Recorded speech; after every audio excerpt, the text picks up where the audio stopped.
July 2ನೇ ವಾರದಲ್ಲಿ ಅಧಿವೇಶನ ನಡೆಯೋದು ಬಹುತೇಕ ಫಿಕ್ಸ್. ಅಗತ್ಯ ಸಂಖ್ಯಾಬಲದ ಮೇಲೆ ಕಾಂಗ್ರೆಸ್ನ ಸಭಾಪತಿ ಸ್ಥಾನ ಪಡೆಯುತ್ತೆ.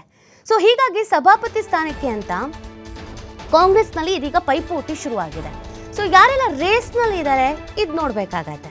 ಈಗ ಅವಕಾಶ ಸಿಗುತ್ತೆ ಅಂದಿದ ತಕ್ಷಣ ನನಗೆ ಅವಕಾಶ ಬೇಕು ಅಂತ ಬರೋರ ಸಂಖ್ಯೆ ಅಂತೂ ಜಾಸ್ತಿ ಇರುತ್ತೆ. ಅದರಲ್ಲೂ ನಿಮಗೆ ಕಾಂಗ್ರೆಸ್ಸು ಬಿಜೆಪಿ ಅಂತ ಬಂದಾಗ ರಾಷ್ಟ್ರೀಯ ಪಕ್ಷಗಳು ಸ್ವಲ್ಪ ಹನುಮಂತನ ಬಾಲದ ಉದ್ದನೇ ಇರುತ್ತೆ ರೇಸು. ಸೊ ಯಾರ್ಯಾರು ಇದ್ದಾರೆ ರೇಸ್ನಲ್ಲಿ ಪೈಪೋಟಿ ಅಂತ ನೋಡಿದಾಗ ಸಲೀಂ ಅಹಮದ್ ಅವ್ರ ಹೆಸರು ಮುಂಚೂಣಿಯಲ್ಲಿ ಬರ್ತಾ ಇದೆ. ಮಂಜುನಾಥ್ ಭಂಡಾರಿ ಅವ್ರ ಹೆಸರು ಕೂಡ ಇದೆ. ಈ ಕಡೆ ಬೋಸರಾಜ್ ಅವರ ಹೆಸರು ಕೂಡ ಮುನ್ನೆಲೆಗೆ ಬರ್ತಾ ಇದೆ. ಸೊ ಮೇನ್ಲಿ ಇವರು 3 ಜನದ ಹೆಸರು ಮುಂಚೂಣಿಗೆ ಬರ್ತಾ ಇರೋದು. ಒಂದು ಸಲೀಂ ಅಹಮದ್ ಅವರು, ಮಂಜುನಾಥ್ ಭಂಡಾರಿ ಅವರು, ಹಾಗೆಯೇ ಬೋಸರಾಜ್ ಅವರ ಹೆಸರು. ನಾಗರಾಜ್ ಯಾದವ್ರಿಂದಲೂ ಕೂಡ ಸಭಾಪತಿ ಸ್ಥಾನಕ್ಕೆ ಫುಲ್ ಡಿಮ್ಯಾಂಡ್. ಎಲ್ಲೆಲ್ಲಿ ಅವರಿಗೆ ಒತ್ತಡ ಹೇರೋದಕ್ಕೆ ಸಾಧ್ಯನೋ ಅಲ್ಲಲ್ಲಿ ಒತ್ತಡ ಹೇರೋ ಕೆಲಸವನ್ನ ನಾಗರಾಜ್ ಯಾದವ್ ಅವರು ಕೂಡ ಮಾಡ್ತಾ ಇದ್ದಾರೆ. ನನಗೂ ಕೂಡ ಸಭಾಪತಿ ಸ್ಥಾನ ಬೇಕು, ನಾನು ಕೂಡ ಅದಕ್ಕೆ ಅರ್ಹನಿದ್ದೀನಿ ಅಂತ.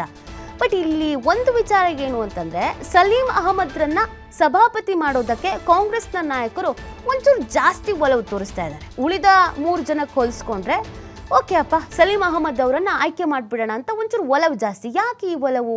ಇದರಲ್ಲೂ ಒಂದು ಲೆಕ್ಕಾಚಾರ ಇದೆ. ಏನು ಅಂತ ಅಂದರೆ, ಸಲೀಂ ಅಹಮದ್ ಅಲ್ಪಸಂಖ್ಯಾತ. ಸೊ ಅಲ್ಪಸಂಖ್ಯಾತ ಸಮುದಾಯದಿಂದ ತೀರಾ ಒತ್ತಡ ಇದೆ. ಕಾಂಗ್ರೆಸ್ಗೆ ನಾವು ಯಾವಾಗ್ಲೂ ಓಟ್ ಹಾಕ್ತೀವಿ, ಕಾಂಗ್ರೆಸ್ನ ಬೆನ್ನಿಗೆ ನಿಂತಿರೋದು ನಾವು, ವೋಟ್ ಬ್ಯಾಂಕ್ ಅಂತ ಬಂದಾಗ ಅಲ್ಪಸಂಖ್ಯಾತರೇ ನಿಮ್ಮ ಕೈ ಹಿಡಿಯೋದು. ಸೊ ನೀವೀಗ ಅಲ್ಪಸಂಖ್ಯಾತರ ಕೈ ಹಿಡಿಬೇಕು ಅಂತ. ಈ ಕಡೆ ಸಚಿವ ಸಂಪುಟದಲ್ಲಿ ಏನೆಲ್ಲ ಆಗಿದೆ ಅನ್ನೋದು ನಿಮಗೆ ಗೊತ್ತಿರೋ ವಿಚಾರ. ಹಾಗಾಗಿ ಸಲೀಂ ಅಹಮದ್ ಓಕೆ ಅನ್ನುವಂಥ ನಿಟ್ಟಿನಲ್ಲೂ ಕೂಡ ಚರ್ಚೆ ಆಗ್ತಾ ಇದೆ. ಸಂಪುಟ ಸೇರೋಕೆ ತುದಿಗಾಲಲ್ಲಿ ನಿಂತಿರೋದು ಹೌದು ಸಲೀಂ ಅಹಮದ್ ಅವರು. ಹಾಗಾಗಿ ಅವ್ರಿಗೆ ಅವಕಾಶ ಸಿಗಬಹುದಾ ಪ್ರಶ್ನೆ ಇದೆ. ಹೈಕಮಾಂಡ್ ನಾಯಕರು ಕೂಡ ಅವ್ರ ಮೇಲೇ ಒಲವು ತೋರಿಸ್ತಾ ಇದ್ದಾರೆ ಅಂತ. ಇನ್ನೊಂದು ಕಡೆಯಲ್ಲಿ ಬೋಸರಾಜ್ ಅವರು ಕೂಡ ನಾನು ಹಿರಿಯ ಇದ್ದೀನಿ, ನನಗೂ ಅನುಭವ ಇದೆ, ನನಗೂ ಅವಕಾಶ ಕೊಡಿ ಅಂತ ಕೇಳ್ಕೊಳ್ತಾ ಇದ್ದಾರೆ. ಆದರೆ ಈ ಬಾರಿ ಬೋಸರಾಜ್ಗೆ ಸಂಪುಟದಲ್ಲಿ ಅವಕಾಶ ಸಿಗೋದು ಕಷ್ಟ ಅನ್ನೋ ಚರ್ಚೆ ಕೂಡ ಇದೆ. ಸೊ ಹೀಗಾಗಿ ಬೋಸರಾಜ್ ಮತ್ತು ಯಾದವ್ ಇವರ ನಡುವೆ ಒಂದು ಜಿದ್ದಾಜಿದ್ದಿ ಇದೆ ಅನ್ನೋದನ್ನು ಕೂಡ ಹೇಳಲಾಗ್ತಾ ಇದೆ. ನೋಡೋಣ, ಅಳಿದು ತೂಗಿ ಲೆಕ್ಕಾಚಾರ ಹಾಕಿ ಇರುತ್ತಲ್ಲ, ಇದರಲ್ಲೂ ಒಂದಷ್ಟು ಮಾನದಂಡ ಅನ್ನೋದು, ಆ ಮಾನದಂಡದ ಮೇಲೆ ಯಾರನ್ನು ಆಯ್ಕೆ ಮಾಡ್ತಾರೆ ಅದನ್ನು ಗಮನಿಸಬೇಕಾಗತ್ತೆ. ಮಾಹಿತಿ ನೀಡ್ತಾರೆ ನಮ್ಮ ಪ್ರತಿನಿಧಿ ಶಿವು. ಈಗ ಯಾರನ್ನು ಆಯ್ಕೆ ಮಾಡಬೇಕು ಅನ್ನೋದು ಚರ್ಚೆಗಳು ಆಗ್ತಾನೆ ಇದೆ. ರೇಸ್ನಲ್ಲಂತೂ ಅನೇಕರಿದ್ದಾರೆ. ಸೊ ಮುಂಚೂಣಿಯಲ್ಲಿ 1-2 ಹೆಸರು ಇದೆ.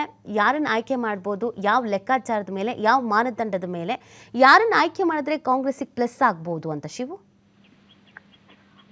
ನೀತಿ, ಈಗ ಕಾಂಗ್ರೆಸ್ ಮೇಲ್ಮನೆಯಲ್ಲೂ ಕೂಡ ಹೆಚ್ಚಿನ ಸಂಖ್ಯೆ ಬಲವನ್ನ ಹೊಂದಿರೋದ್ರಿಂದ ಸಭಾಪತಿ ಸ್ಥಾನಕ್ಕೆ ತಮ್ಮ ಪಕ್ಷದವನ್ನೇ ಕೂರಿಸಬೇಕು ಅಂತೇಳಿ ಈಗಾಗಲೇ ನಾಯಕರು ನಿರ್ಧಾರವನ್ನ ತೆಗೆದುಕೊಂಡಿದ್ದಾರೆ. ಬರುವ ಜುಲೈ 2ನೇ ವಾರದಲ್ಲಿ ಅಧಿವೇಶನ ಕೂಡ ಪ್ರಾರಂಭವಾಗ್ತಾ ಇದೆ. ಆ ಸಂದರ್ಭದಲ್ಲಿ ಹೊರಟ್ಟಿ ಅವರು ತಮ್ಮ ಕುರ್ಚಿಯನ್ನ ಬಿಟ್ಟುಕೊಡುವಂತ ಸಾಧ್ಯತೆಗಳಿದೆ. ಆಗ ಕಾಂಗ್ರೆಸ್ನಿಂದ ಅಭ್ಯರ್ಥಿಯನ್ನ ಕಣಕ್ಕಿಳಿಸುವಂತಹ ಒಂದು ಲೆಕ್ಕಾಚಾರ ಈಗಾಗಲೇ ಕಾಂಗ್ರೆಸ್ ಹೈಕಮಾಂಡ್ ಮಟ್ಟದಲ್ಲೂ ಕೂಡ ನಡೀತಾ ಇದೆ. 3-4 ಜನ ಸಭಾಪತಿ ಆಗೋದಕ್ಕೆ 3-4 ಜನ ಪೈಪೋಟಿಯಲ್ಲಿ ಕೂಡ ಇದ್ದಾರೆ. ಪ್ರಮುಖವಾಗಿ ಮಂಜುನಾಥ್ ಭಂಡಾರಿ, ಹಾಗೆ ಬೋಸರಾಜ್ ಮತ್ತೆ ನಾಗರಾಜ್ ಯಾದವ್, ಹಾಗೆ ಸಲೀಂ ಅಹಮದ್ 4 ಜನರ ನಡುವೆ ಪೈಪೋಟಿ ಈಗ ಶುರುವಾಗಿದೆ. ಒಂದು ಕಡೆ ಅಲ್ಪಸಂಖ್ಯಾತ ಸಮುದಾಯದ ಕೋಟಾದಿಂದ ನನಗೆ ಸಂಪುಟದಲ್ಲಿ ಅವಕಾಶವನ್ನ ಮಾಡಿಕೊಡಿ ಅಂತೇಳಿ ಸಲೀಂ ಅಹಮದ್ ಈಗಾಗಲೇ ಡಿಮ್ಯಾಂಡ್ ಅನ್ನ ಕ್ರಿಯೇಟ್ ಮಾಡ್ತಾ ಇದ್ದಾರೆ. ಹಾಗಾಗಿ ಸಭಾಪತಿ ಸ್ಥಾನದ ಮೇಲೆ ಅವರು ಇಂಟ್ರೆಸ್ಟ್ ಇಲ್ಲ. ಆದ್ರೆ ಸಲೀಂ ಅಹಮದ್ ಅವರನ್ನ ಸಭಾಪತಿ ಸ್ಥಾನಕ್ಕೆ ಕೂರಿಸಬೇಕು ಅಂತೇಳಿ ಹೈಕಮಾಂಡ್ ಮಟ್ಟದಲ್ಲೂ ಕೂಡ ಈಗಾಗಲೇ ಚರ್ಚೆಗಳು ನಡೀತಾ ಇದೆ. ಇನ್ನೊಂದು ಕಡೆ ಬೋಸರಾಜ್ ಅವರನ್ನ ಸಂಪುಟದಿಂದ ಕೈ ಬಿಟ್ಟಿರೋದ್ರಿಂದ ಮತ್ತೆ ಸಂಪುಟ ವಿಸ್ತರಣೆ ಸಂದರ್ಭದಲ್ಲಿ ಅವರಿಗೆ ಸಂಪುಟದಲ್ಲಿ ಅವಕಾಶ ಕಡಿಮೆ ಅನ್ನುವಂತ ಚರ್ಚೆಗಳು ಕೂಡ ಇದೆ. ಹಾಗಾಗಿ ಬೋಸರಾಜು ಮತ್ತೆ ನಾಗರಾಜ್ ಯಾದವ್ ಹಾಗೆ ಮಂಜುನಾಥ್ ಭಂಡಾರಿ 3 ಜನರ ನಡುವೆ ಸಭಾಪತಿ ಸ್ಥಾನಕ್ಕೆ ಯಾರನ್ನ ಕೂರಿಸಬೇಕು ಅನ್ನುವಂತ ಲೆಕ್ಕಾಚಾರಗಳು ಕೂಡ ರಾಜ್ಯ ನಾಯಕರು ಮಾಡ್ತಾ ಇದ್ದಾರೆ. ಹಾಗಾಗಿ ಈಗ ಜುಲೈನಲ್ಲಿ 5 MLC ಸ್ಥಾನಗಳು ಕೂಡ ತೆರವಾಗ್ತಾ ಇದೆ. ನಾಮನಿರ್ದೇಶಿತ ಸ್ಥಾನಗಳಲ್ಲಿ ಕಾಂಗ್ರೆಸ್ 4 ಅಥವಾ 5 ಸ್ಥಾನಗಳನ್ನ ಪಡೆಯೋದ್ರಿಂದ ಸಂಖ್ಯಾಬಲ ಕೂಡ ಹೆಚ್ಚಾಗತ್ತೆ. ಸಂಪೂರ್ಣವಾದಂತ ಬಹುಮತಕ್ಕೆ ಮೇಲ್ಮನೆಯಲ್ಲಿ ಕಾಂಗ್ರೆಸ್ ಬರುತ್ತೆ. ಆಗ ಈಸಿಯಾಗಿ ಸಭಾಪತಿ ಸ್ಥಾನಕ್ಕೆ ಅಭ್ಯರ್ಥಿಯನ್ನ ಕೂರಿಸಬಹುದು. ಈ 3 ಜನರಲ್ಲಿ ಒಬ್ಬರನ್ನ ಸಭಾಪತಿಯನ್ನಾಗಿ ಮಾಡುವಂತ ಸಾಧ್ಯತೆಗಳಿದೆ. ನೀತಿ, ಥ್ಯಾಂಕ್ ಯು ಶಿವು ತಮ್ಮ ಡೀಟೇಲ್ಸ್ಗೆ.